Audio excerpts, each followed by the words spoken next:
Hey, it's Chris, Liege of Games. Marvel United X-Men, one of my favorite games. Now, we're going to be talking about villains this time. What are the best villains in this game? What are the most unique villains? What are the hardest villains? What are the coolest villains with the coolest innovation that you've seen mechanically? I'm going to run you through my top 10 villains, and we're going to talk about them because also this is some actually pretty sweet miniatures. So they've definitely hit it out of the park with some of these. Let's talk.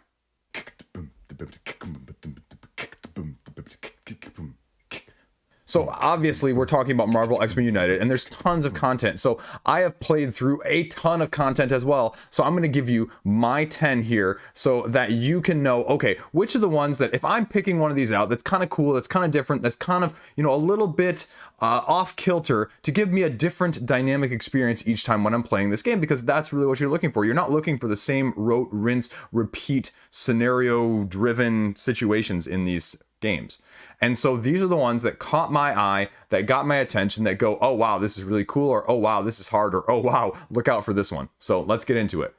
First up, we have, and if you're not familiar with this is Mystique and her shape-shifting powers. Now, she can be a hero or a villain, but I'm going to go with her villain. And the surprising thing about this is she's actually part of the core game, and that's how highly I think of the core game already. She is basically taking Senator Kelly, a hostage, and anytime you're going to be affecting heroes can affect Senator Kelly. And it basically, if Senator Kelly takes any damage, you lose, which is insane.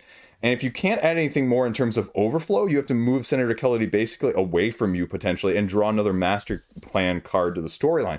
And a lot of her stuff does the same thing. Discarding from adjacent locations, moving the Senator away from you, taking damage, and then basically allowing her not to take damage, or allowing her to target the henchman instead of targeting her. So that's just really insane in how she works. She can add extras to the location, and then any damage she's dealt is dealt to the henchman again there. So move to Senator Kelly's location as well as bamming right there.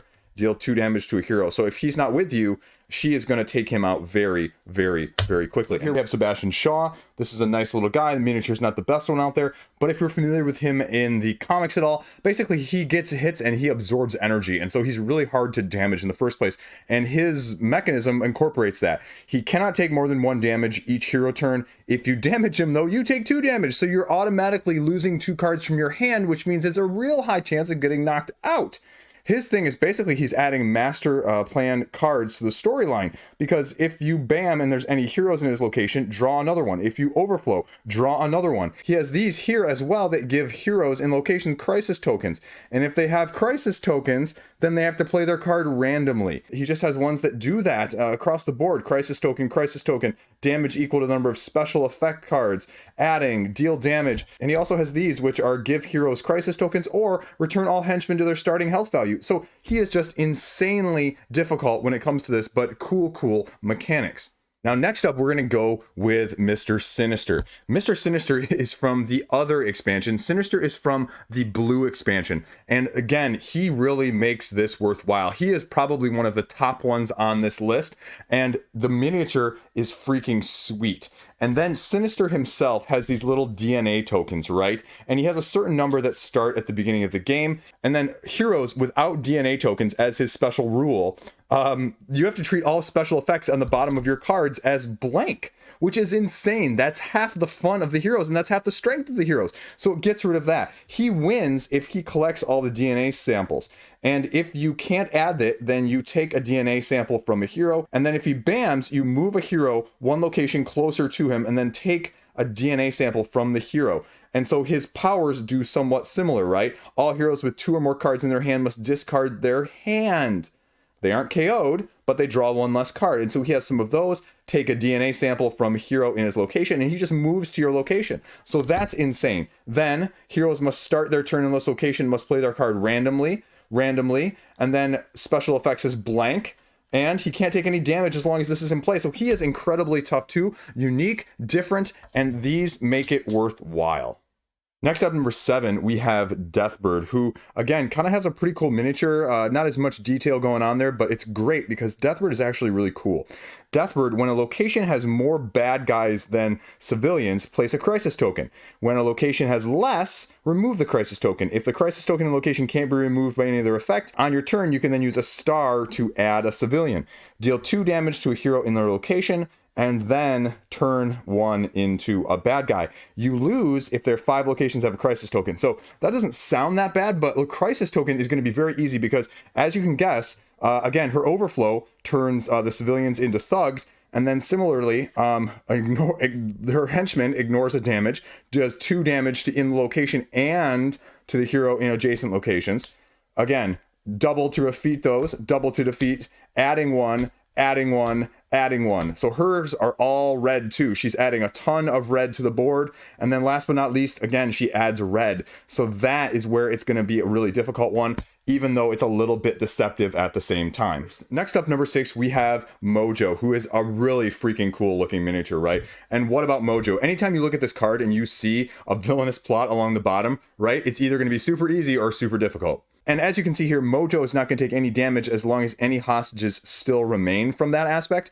And you can't take the hostages or save them if there's any civilians or thugs there. So that's going to be difficult. Then you can forfeit an action to decrease the ratings track, and that's going to be your saving grace, because as he goes up on the ratings track, he's going to also take less damage, which means his health is already relatively high, all things considered, even at the lower player counts. And again, overflow and bamming are both going to increase the ratings track. As you would expect, then you're going to be doing damage, and you're also going to be adding, because then that's going to prevent you from taking the hostages or saving them in the first place. If you have any heroes, increase the villain track again, or the ratings track, if you will. And then his cards, again, adding, preventing you from saving the hostages, essentially, and then discarding, doing damages, and ignoring some of your own effects that you're going to be able to use to try and do that. Well, he's just going to cancel them. So that's why he is number 6. Number 5, we are going with Spiral, staying in the Mojo universe, if you're familiar with that. Spiral, 6 arms, all holding swords, freaking awesome. And, I mean, anytime you see, again, this much text, it means it's going to be a little complicated. It means it's going to be difficult. She basically is forcing you to get these symbols that are going to match up this track before you can actually even start to do anything that's going to affect her. So we full over to her second card, and this is the actual break the spell thing. And you're going to be doing this in a mission sense of you have to get one of these, and then one of these, and then one of these, or one of these, and one of these, one of these. And then once you fill it, you can do it that way, team versus team. Now, if you're just doing solo, this is where it's going to be similarly of getting the similar track that you can use. And then if she plays a card on one of hers, there is a symbol there. And if that is the one that's on the next one, the villainous track moves up. And so this is what she's going to be doing, as well as advancing the storyline plot, potentially each turn, going invisible. Heroes can't damage her. So she really is a jack of all trades, and is really going to make you work very, very strategically in an otherwise very tactical game. And again, location ignoring one of the symbols on the bottom of your hero cards, discarding an action token if you have any, and then also if you're starting at this location with 2 or more cards, discarding cards. So it's really a detriment if you're going up against her. Team is a little different, but it's also offering you a different option if you have the blue and gold expansion, so that's why she is number 5.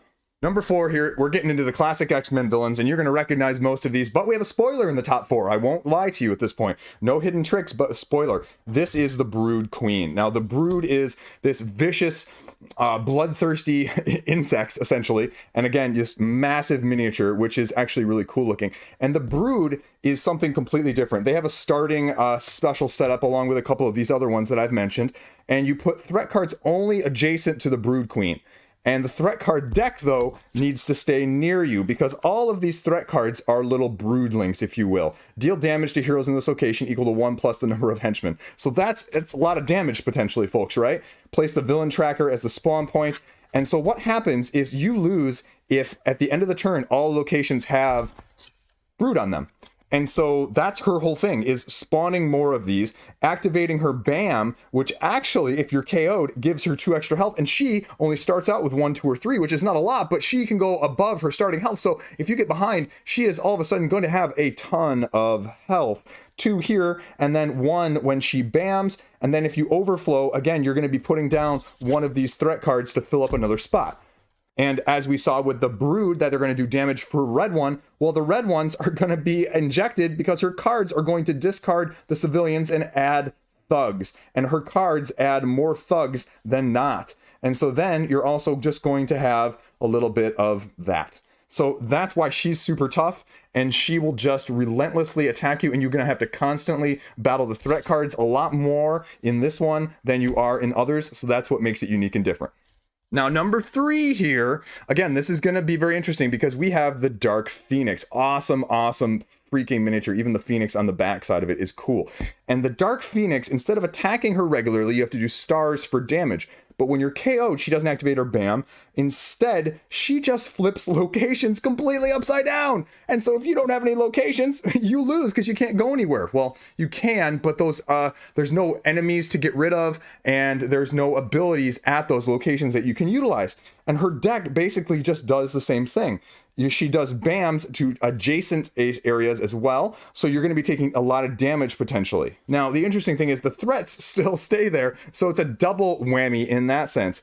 Again, 2 stars instead of 1 to attack her, take an extra damage that turn, and then you're taking an extra damage. So she's just freaking tough.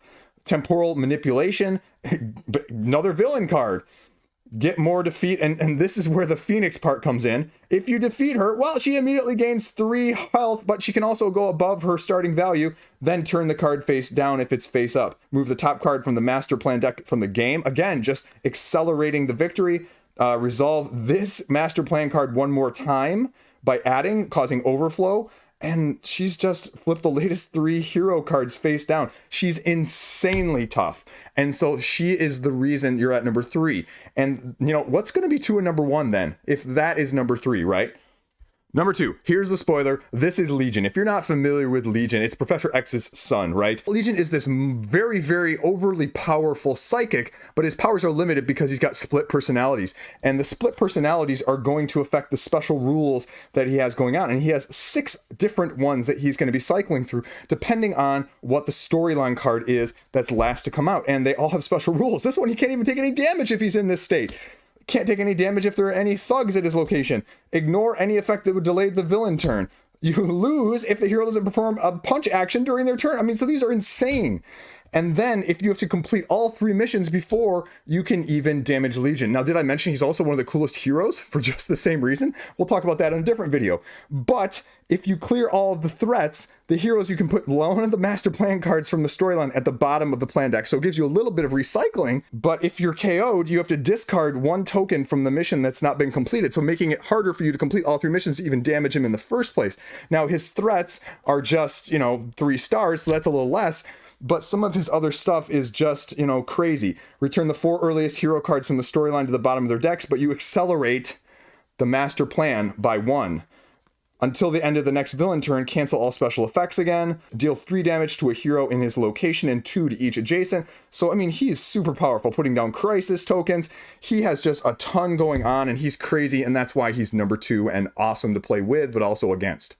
So then who's number 1? I mean, freaking, of course, he's got a whole expansion dedicated to him. That's the Apocalypse Man himself, has his own even master starting plan, as opposed to all the other villains that are going to tell him where he's at and bringing heroes to him, essentially to put you at a disadvantage right away. And that's just the start. I mean, you can also play as him. Again, just like Legion. Awesome. I was not expecting to be able to play with Apocalypse in the first place. And that's sweet. And then here you just have one of the examples of one of his henchmen. The Horseman of Death here you can see as one of his disciples, as one of his henchmen that you're going to be playing against. Now, he's also available in the campaign version versus also just the play Apocalypse by himself. Tons of special rules. Again, the villainous plot, dealing damage adjacent, overflowing, increasing the track. You lose when the track gets all the way up. If heroes are KO'd, he doesn't activate his BAM, but he just goes up. And now then, each completed mission increases the survival track by 2. Essentially, what you're trying to do is get the survival track higher than his mission track. So when he deals you damage, his tracker goes up. When you deal him damage, your tracker goes up. And so he doesn't have a health point in that sense, but you're trying to outpace things, but you can't officially start going up until you get a certain amount of missions complete. So that's where he's crazy, he's awesome, and he is especially difficult, if not the hardest, one of the hardest villains in the whole game, especially in the context of the campaign setting, and that's why he's number 1. There you go. Those are my top 10 villains from Marvel United X-Men across all the expansions, everything you need to know about them, why they're cool, why they're hard, why they're difficult, and the ones that maybe you should pick out, especially if you're saying, oh, this game's too easy, Chris. Go check those out. So there you go. Next up, at some point, My favorite heroes. Thanks for watching. Stay classy. More where this came from in the future. Sub if you like it, thumb if you want to. See you around.